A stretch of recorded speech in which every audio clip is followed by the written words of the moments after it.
ქუთაისში შმიდტის ქუჩაზე მაცხოვრებლებმა მათი სახლების მოპირდაპირ მხარეზე მიმდინარე მშენებლობა გააპროტესტეს. მათი განცხადებით მრავალსართულიანი ბინა მათ ეზოებს და სახლებს ფარავს, ასევე მშენებლობიდან ჩამოყრილი ნაგავი ეზოებში ხვდება. 6 სართულს აშენებდა, მერე გახდა ეს 6 სართული 8 სართული, რის მერე გახდა 13 და 13-ის შემდეგ ხდება 16. ჩვენი აბუჩად და მასხრად აგდების ხარჯზე აკეთებს მაგას. დაგვრჩინა მოსახლეობას, იმიტომ რომ აბსოლუტურად არც ტექნიკური უსაფრთხოება, არც პროფესიონალი მუშები, არაფერი დაცული არ არის, ყველაფერი ეზოში ცვივა მზე, საერთოდ გვენატრება, არ ვიცით რა არის, რამდენი ხანია.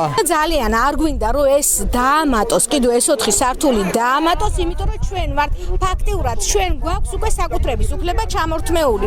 აი გაჩვენებთ რა მდგომარეობა, ხავსი მოიკიდა ეზოში მზე თუ არ მოვიდა, სახლში მზე თუ არ შემოვიდა, მე რა თქმა გუბელაძის მთები რომ აქ 4-5 სართულიანი, 6 სართულიანი, თუ გინ 7 სართულიანი დაამშვენებდა კიდეც.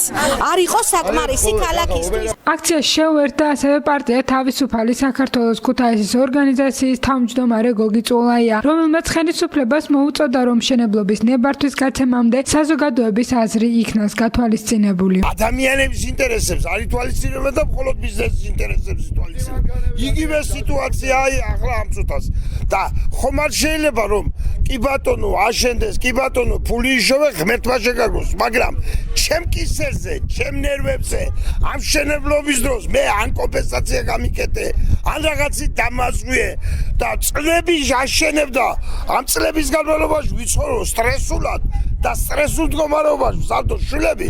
ეს არის მიდგომა ფული ვისიცა იმისი ვარ. მშენებლობას, რომელსაც მოსახლეობა აპროტესტებს, კომპანია დიზაინ კომპლექსი ასრულებს. კომპანიის ოფის მენეჯერი შოთა კირკიტაძე აცხადებს, რომ მათ ნებართვა 13 სართულისა და მანსარდის მშენებლობაზე ადგილობრივი თვითმმართველობიდან უკვე აქვთ. რაც შეეხება 3 სართულის აშენება, გეტყვით, 13 სართულიანი მანსარდით იყო თავიდანვე პროექტი დამტკიცებული, შემდეგ მოხდა 12 სართულზე კორექტირება და ახლა არის შესაბამისი ნებართვა ისევ გაცემული 13 სართულიანი იქნება მანსარდის საბოლოო ჯამში 14 სართული გამო. კიდევ მერიდან გამოითხოვოთ შესაბამისი დოკუმენტაცია, შესაბამისი ნებართვები არის გაცემული, განებაა საგრებულოსნია და ნაერო სუბიექტის შენება. დაჩtildeოს რაც შეეხება ხო ახლა მაგ მიზეზით თუ წავალ, მაშინ ქალაქში მაღალსართულიან კორპუსი არ უნდა აშენდეს. იმიტომ რომ ყოველთვის ვიღაცას მოეფარება, გამორიცხული ქალაქში არ არის ესეთი ადგილი, რომ ვინმე არ დაჩtildeოს კორპუსმა. შეგახსენებთ, რომ სიუჟეტში საუბარია აღმაშენებლის 112 ნომერში მდებარე მაღალსართულიან ბინასთან დაკავშირებით, რომელიც დევნილთა სამინისტრომ შეისყიდა და 200-მდე დევნილ ოჯახს ბინებს გადასცემს.